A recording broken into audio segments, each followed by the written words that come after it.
오늘 이 시편 66편도 기쁨의 시입니다. 어떤 기쁨이냐면 우리가 어제 보았던 시편 65편은 하나님의 밭고랑에 물을 대서 모든 곡식에 싹에 복을 줬던 추수의 기쁨에 대한 찬양과 고백이라면 시편 이 66편은 구원의 기쁨입니다.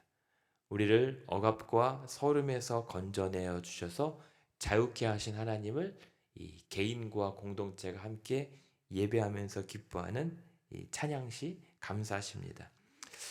그래서 66편 1절부터 4절을 보시면 온 땅이여 하나님께 즐거운 소리로 찬양하고 찬송하고, 심지어 4절에 온 땅이여 주께 경배하고 노래합시다 라고 얘기합니다. 근데 3절에 보면 온 땅만이 아니라 하나님께 아뢰기를 주의 일이 어찌 그리 어미하신지요 주의 큰 권능으로 말미암아 주의 원수들조차 주께 복종하게 될 것이다 라고 얘기합니다. 그러니까는 이 하나님 앞에, 그 영광 앞에 찬양하고 노래할 수밖에 없는 대상은 주의 원수들조차 예외 없이 하나님의 영광의 위엄 앞에 복종하게 될 것이다, 압도당할 것이다 라고 하는 겁니다. 여기서 어제부터 오늘까지 계속 무슨 단어가 나오냐면 3절과 5절에도 나오는데요. 그리고 65편 5절에도 하나님의 엄위하신 일로 라고 하는 말이 나오잖아요. 이거는 이제 한글 단어의 어쩌면 한계일 수도 있지만 가장 고상하게 표현할 수 있는 이 표현인 것 같습니다. 이 말은 한마디로 굉장하다는 겁니다. 근데 굉장하다라고 하는 것을 말로 표현할 수가 없을 때 굉장하다라고 얘기하거든요. 어마어마하고 대단하고 놀랍고, 그래서 시편에서는 신묘 막측 기이함 이런 일로 표현되기도 하는데, 어쨌든 여기서 나오는 어미한 일로라고 하는 것은 정말 하나님의 굉장하고 정말 대단하고 놀라서 아무 말도 나오지 않는 그 일들이라는 표현입니다. 그러니까 그것이 그러한 어마어마한 하나님의 굉장하심으로 말미암아 압도당하여서, 이 압도당한 대상들이 할 수 있는 것은 경탄, 찬양, 위대하심, 이것입니다. 그래서 경배하게 되는 것입니다. 그래서 4절에 보면 온 땅이 주께 경배하고 주를 노래하며 주의 이름을 노래하리이다 할지어다. 이것이 하나님 앞에 할 수 있는 것, 엎드려 경배하고 노래하는 것. 그렇게 우리가 하나님 영광 앞에 압도당하는 인생과 믿음 되었으면 좋겠습니다. 항상 하나님 앞에 익숙해진 나머지 예배 순간에서도 압도당하지 못하고 늘 교만하여 뻣뻣한 우리의 심령이 하나님을 찬양하며 노래할 때 절로 엎드려 하나님의 어미하심 앞에 찬송과 또 영광을 올려드릴 수 있는 그런 예배자들 되기를 소망합니다. 그래서 오늘 그러한 일들 때문에 하나님을 예배하게 되는데, 5절에 보시면 그러면 5절에 와서 하나님께서 행하신 것을 보라 라고 얘기하는 겁니다. 그래서 하나님 영광 앞에 나와서 하나님께서 행하신 일들을 보고 놀라워하라 라고 하는 겁니다. 그렇다면 하나님께서 대체 무슨 일을 행하셨길래 놀라워할 것인가? 바로 이어지죠. 하나님께서 행하신 일은 사람의 아들들에게 행하신 일들이 어미하신 거다. 그러니까 하나님이 하신 일이 결국 사람 우리에게 행하신 일들로 우리가 함께 놀랄 수밖에 없다. 그러니 한번 다 같이 와서 놀래보자 라고 하는 겁니다. 그 하나님 하신 일이 무엇입니까? 6절입니다. 같이 한번 읽어볼까요? 시작. 하나님이 바다를 변하여 육지가 되게 하게 하심으로 무리가 걸어서 강을 건너고 우리가 거기서 주로 말미암아 기뻐하였도다. 아멘. 홍해 사건입니다. 그러니까 이 시편 성도들의 지금 이 찬양의 고백은 지난날 애굽이라고 하는 감옥에서 압제당하고 서러웠던 그때 하나님께서 우리 사람의 아들들에게 인생에게 행하신 그 구원의 사건, 그 기쁨을 노래하면서 지난날과 구원의 과정에서 우리가 겪었던 일들이 무엇인가? 아니, 하나님께서 우리에게 항해하셨던 일들이 무엇인가? 홍해를 갈라 우리를 육지로 강을 건너게 하셨다는 사건입니다. 한번 그 홍해의 그 현장에 가봤으면 어떨 뻔했을까? 우리는 가끔 이 썰물과 밀물의 조석의 차이에 물이 갈라지는 그런 현상도 관광지라고 막 사람들이 몰려가는데, 하나님께서 그 엄청난 물을 갈라 벽이 되게 하시고 마른 땅을 걷게 하셨던, 그리고 그 사건을 체험했던 백성들은 얼마나 기가 막힌 평생에 잊지 못할 굉장한 은혜를 체험했을까? 상상이 안 됩니다. 그러니 이들이 한번 그런 경험한 하나님을 평생 잊을 수는 없을 거란 말입니다. 근데 놀라운 것은 이들이 잊었다는 거죠. 홍해를 건넜던 사람들조차 하나님을 원망할 수 있었다는 사실이 놀랍습니다. 하나님의 기적보다 더 큰 우리 죄인된 사람의 원망과 불평, 하나님을 얼마나 참 답답해 하셨을까 생각을 해보게 됩니다. 그러나 그런 모든 일들을 겪은 이들이 그럼에도 불구하고 나오는 탄성과 반응은 하나님의 영광 앞에 예배할 수밖에 없었던 거죠. 왜냐하면 7절에 그것은 무엇입니까? 그냥 기적 체험으로가 아니라 오늘도 그러한 하나님의 능력으로 우리를 다스리고 인도하신다라고 하는 사실을 부정할 수가 없기 때문이죠. 7절에 보면 그래서 그가 오늘도 그의 능력으로 지금부터 영원까지 다스리고 계시다. 그리고 그의 불꽃 같은 눈으로 모든 나라들을 살펴 주장하시니 통치하시니 그를 거역하는 자들아 교만하지 말라. 큰일 난다는 거죠. 말씀드렸던 것처럼 그러나 그를 거역했던 가장 당사자들이 바로 홍해를 건넜던 그들이었다는 사실에 우리는 더 겸손해질 수밖에 없습니다. 어쩌면 홍해가 아니더라도, 그리고 그 이후로도 만나와 메추라기의 놀라운 은혜를 공급받아도 늘 불평과 원망과 다툼과 시기를 그치지 않았던, 어쩌면 하나님의 은혜의 만나를 먹으면 먹을수록 더 힘내어서 싸웠을 이스라엘 백성들의 모습을 보면서 우리는 또한 겸손해질 수밖에 없는 겁니다. 하지만 그럼에도 불구하고 하나님의 은혜는 우리로 그러한 죄인들의 회개와 돌이킴을 통해서라도 하나님은 오늘도 기뻐하시고 영광 받기를 기다리신다는 겁니다. 그게 은혜인 거죠. 그게 더 큰 기적입니다. 그래서 8절에 보면 만민들아 우리 하나님을 성축하며 그의 찬양 소리를 들리게 할지어다. 비록 우리 넘어지지만 오늘은 실수하고 실패하고 때로는 큰 죄도 지을 수밖에 없지만 합리화하는 건 아닙니다. 그냥 우리가 완악하고 그런 죄인이기 때문에 실족할 수밖에 없지만, 그러나 그 와중에서도 성도들아 하나님을 의지하라. 하나님을 찬송하기를 멈추지 마라. 계속 우리의 입가에서 하나님을 찬양하는 소리가 들리게 해야 한다. 왜냐하면 9절입니다. 같이 읽어보겠습니다. 시작. 그는 우리 영혼을 살려두시고 우리의 실족함을 허락하지 아니하시는 주시기 때문입니다.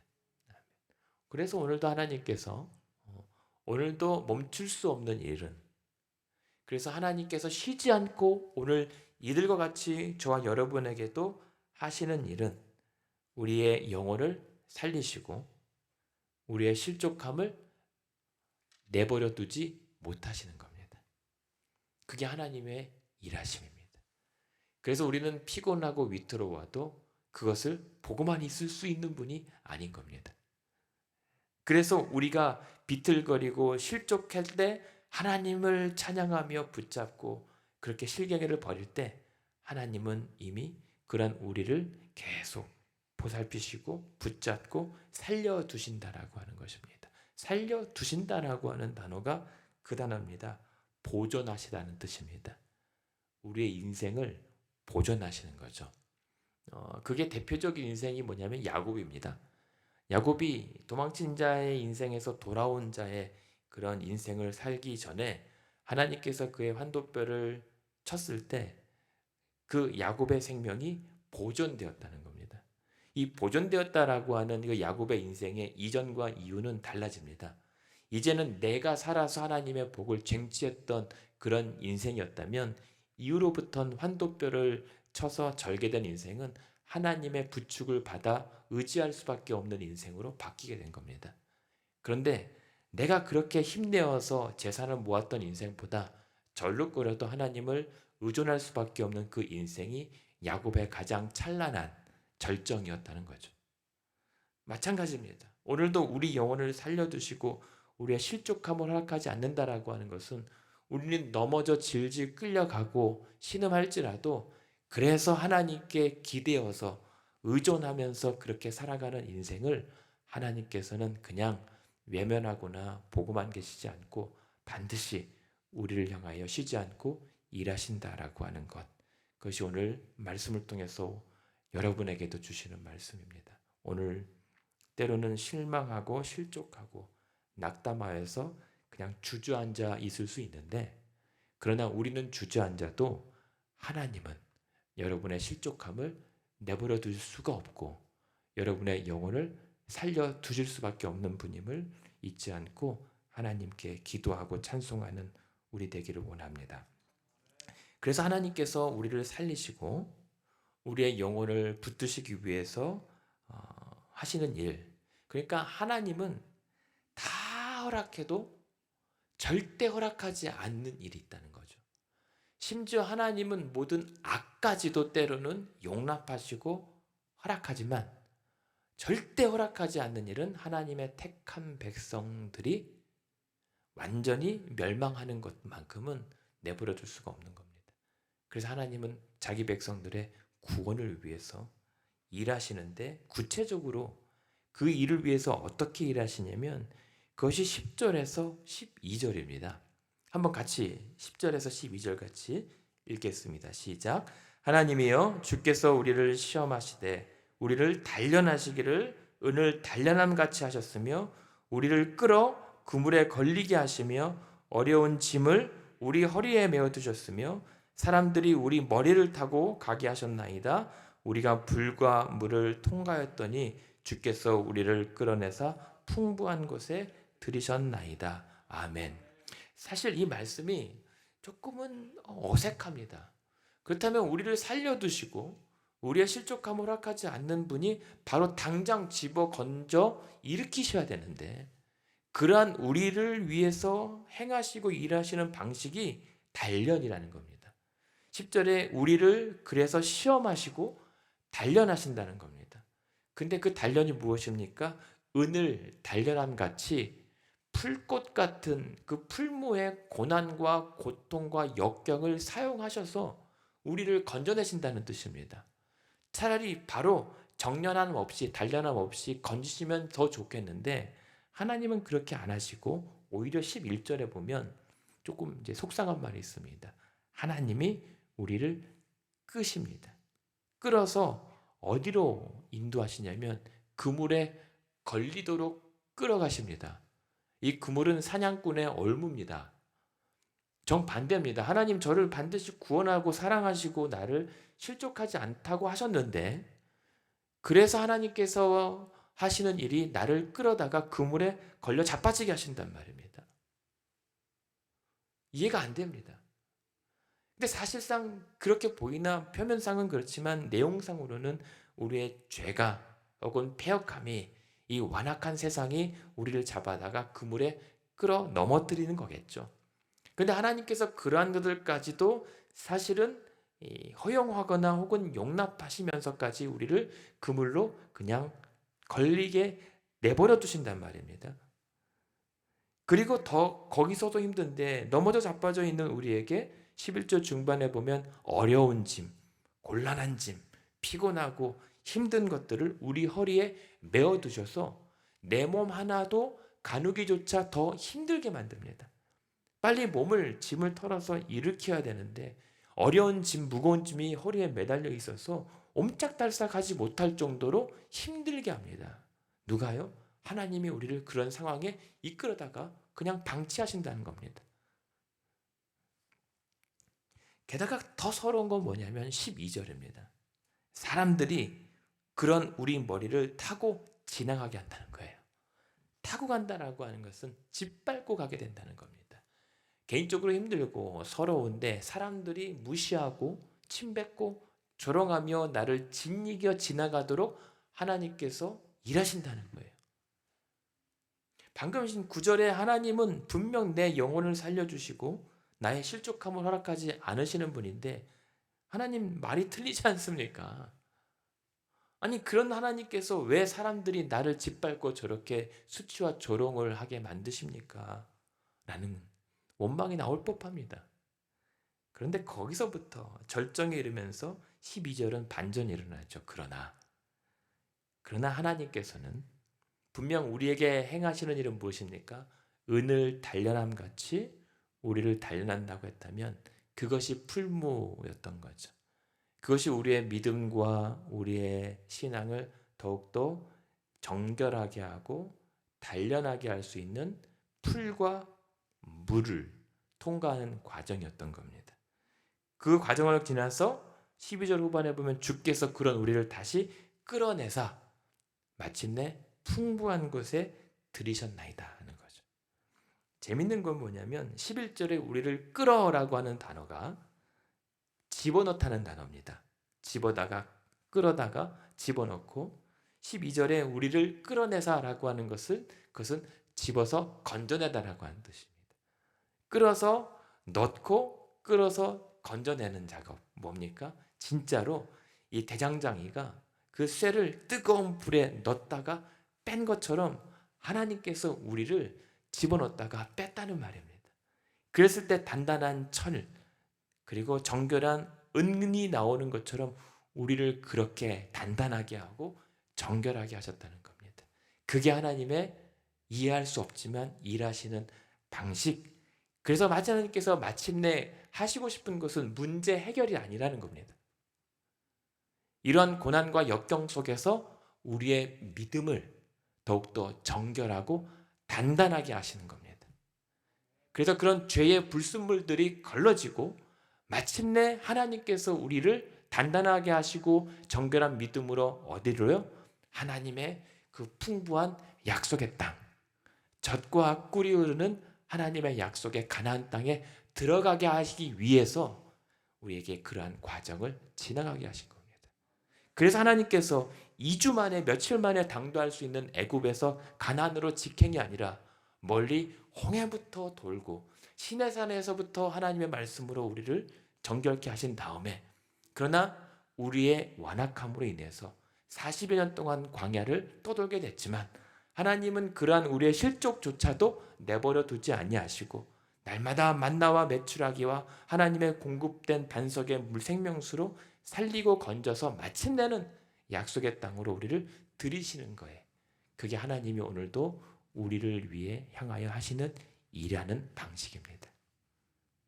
결론은 이 하나님의 일의 결론은 무엇입니까? 우리의 구원입니다. 우리를 영혼을 살려두시고 우리가 광야에서 실족하며 원망하며 주저앉아 있기를 그대로 볼 수가 없는 분. 그래서 하나님이 계속 우리를 계속 찌르시는 겁니다. 깨우시는 겁니다. 그래서 오늘도 저와 여러분이 위태로운 상황과 곤란한 상황에서 하나님 약속이 틀리지 않습니까? 라고 하는 그 상황에 오히려 하나님이 나를 더 단단하게 하시는 오히려 더 살리시는 과정이라고 믿어도 좋습니다. 단지 힘들고 아픈 거죠. 그러나 아프고 힘든 과정 가운데 오늘 시편은 우리에게 가르쳐 줍니다. 그럴 때라도 하나님을 찬송하고 노래하라. 그 소리가 끊기지 않게 하라. 이 말은 뭡니까? 하나님을 끝까지 신뢰하고 의지하라. 이것입니다.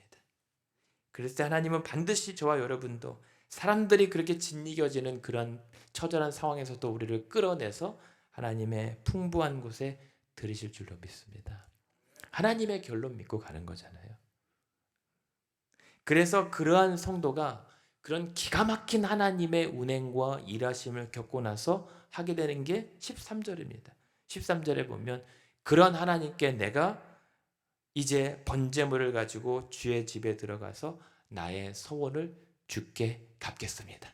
하나님, 그 소원이라고 하는 것은 14절, 이것은 내 입술이 낸 것이요 내 환난 때에 내 입이 말한 것입니다. 하나님, 그때 너무 힘들고 실족했을 때, 서럽고 눈물로 하나님을 의지하며 찬송했을 때, 하나님 나를 좀 건져주시고, 하나님 나를 조금 도와주시고, 나를 이번에도 살려주신다면 내가 하나님의 영광과 은혜를 내가 두 손 들고 찬양하겠습니다. 그렇게 허락해 주십시오.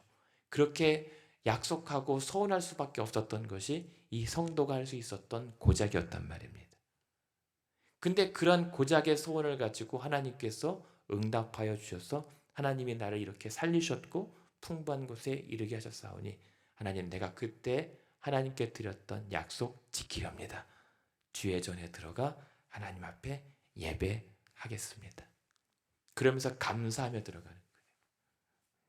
그때 15절에 보면 내가 순양의 향기와 함께 살찐 것으로 주께 번제를 드리며 숫소와 염소를 드립니다. 하나님, 내가 이 숫소와 염소로 번제를 드립니다. 그러나 이 순양의 모든 천천의 제물이라도 하나님의 그 은혜에 다 갚을 수 없고 내 생명값을 대신할 순 없지만 하나님, 나의 모든 것들을 하나님 앞에 나의 생명을 살려주신 하나님 은혜에 감사로 영광 올려드립니다. 그렇게 예배 드리는 거예요. 그러면서 이 예배 드린 자가 이 하나님 은혜 앞에 황홀하여서 어찌할 수가 없으니 뭐라고 선포합니까? 16절입니다.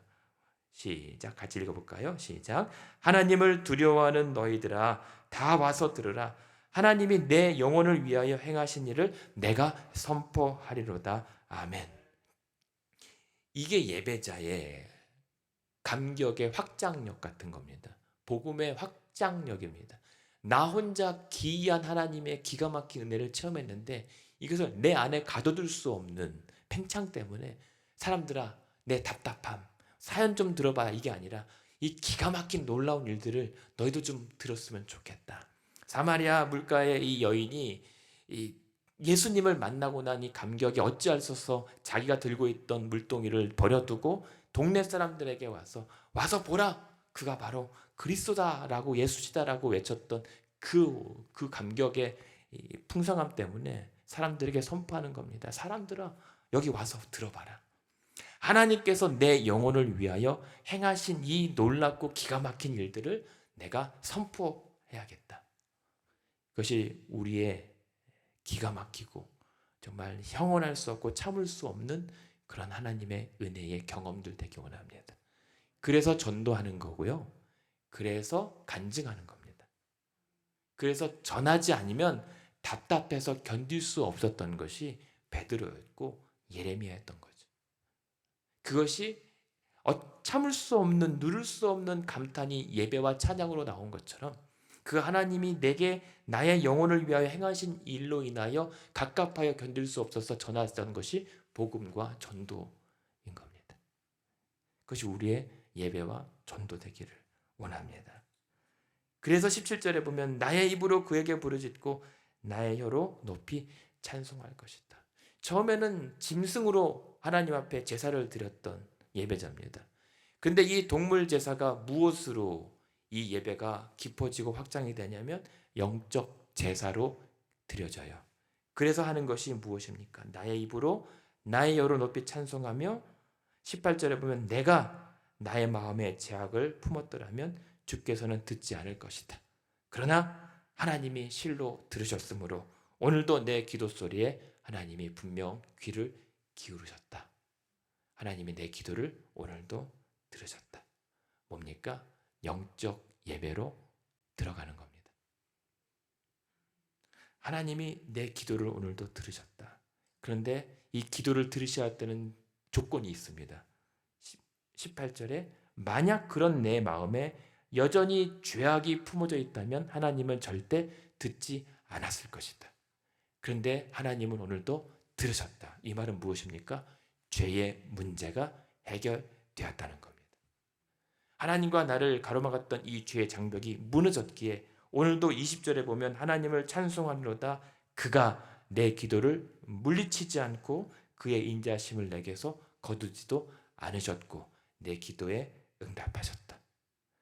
물리치거나 거두지다라고 하는 것은 귀를 막고 안 듣는다는 것이거든요. 내 하나님이 나의 죄의 불결함 때문에 내 기도를 듣지도 않겠다라고 하는 이사야에서 나오는 백성들의 패역함이 아니라 분명 이 하나 성도는 하나님 앞에 내 마음의 죄악의 문제가 해결되어서 하나님이 내게 찾아와 은밀한 중에 내 기도에 귀를 기울이시고 오늘도 나로 하여금 영혼을 살리시고 실족하지 않게 하신다라고 하는 응답을 받고 나아가는 겁니다. 이것이 오늘 여러분 우리의 기도 응답이기 원합니다. 하나님이 오늘도 나를 살리시고 나를 이대로 주저앉아 있지 않게 하실 것을 믿고 기도하고 그렇게 하나님의 응답을 확신하고 오늘도 살아가는 하루 되시기를 원합니다. 그래서 결론은 오늘도 저는 시편 볼 때마다 결론을 어떻게 다른 식으로 짜내 보려고 해도 결국은 결론은 그래서 저는 모르겠습니다. 오늘도 그리스도의 십자가가 이 성도와 우리의 결론입니다. 하나님의 그 어미하신 일, 우리의 영혼을 위해 행하신 일, 그래서 그물이라도 어려운 짐이라도 우리의 불과 물의 고통을 같이 감수하시고서라도 하나님의 약속의 땅으로 우리를 들이시고자 하는 하나님의 일하심. 그래서 그러한 일들을 가로막는 이 죄의 문제를 근본적으로 해결하시기 위하여 예수 그리스도의 십자가로 우리를 살리신 일. 그래서 오늘도 저와 여러분의 기도에 하나님이 귀를 기울여 응답하시게 된 이 사건을 어찌 모른 척할 수 있단 말입니까? 그래서 요한복음에 8장에 나면서부터 맹인이 등장합니다. 근데 제자들이 묻습니다. 이 나면서부터 맹인은 저주받아서 이렇게 된 것 아닙니까? 그런데 예수님이 말씀하십니다. 아니다. 이것은 하나님의 하시는 일을 나타내고자 하신 일이다. 라고 하면서 그 맹인을 고쳐주잖아요. 사람들은 그 사람을 믿지 않습니다. 오히려 그를 고친 예수를 핍박하려고 합니다. 그러나 그러한 과정 가운데서도 예수께서는 그 맹인을 찾아와서 네가 인자를 믿느냐? 그래서 주여 내가 믿나이다 라고 했던 그 한 영혼 살리시려고 예수께서 그를 찾아왔고 고치셨고 그를 위하여 십자가에서 죽으셨다 살아나신 사건이 바로 오늘 저와 여러분에게 행하신 일이란 말입니다. 그러므로 오늘도 안심하고 기도할 수 있었으면 좋겠습니다. 그렇다. 하나님 오늘도 나를 살리시는 분이시다. 나로 실족함으로 내버려 두실 분이 허락하실 분이 아니기에 오늘도 예배와 찬송 가운데 십자가에 우리를 꽁꽁 묶어 끌어다가 때로는 머리를 짓밟히기도 하고 허리에 어려운 짐을 매달아 집어넣다 꺼내시는 과정도 함께 하시면서 우리를 마침내는 건지신다. 그 모든 생의 멍에와 모든 짐은 이미 예수께서 다 짊어다 우리를 자유케 하셨으므로 우리는 살 일만 남은 겁니다. 그렇게 오늘도 하루 가운데 불과 물을 통과할 때 오히려 더 단단해진 믿음으로 기도하는 저와 여러분의 입술의 소원을 또 찬송하며 하나님 앞에 토로할 때 오늘도 반드시 풍부한 주의 집에 우리를 끌어다가 앉혀 쉬게 하시기를 우리 예수님의 이름으로 축복하고 또 축원합니다.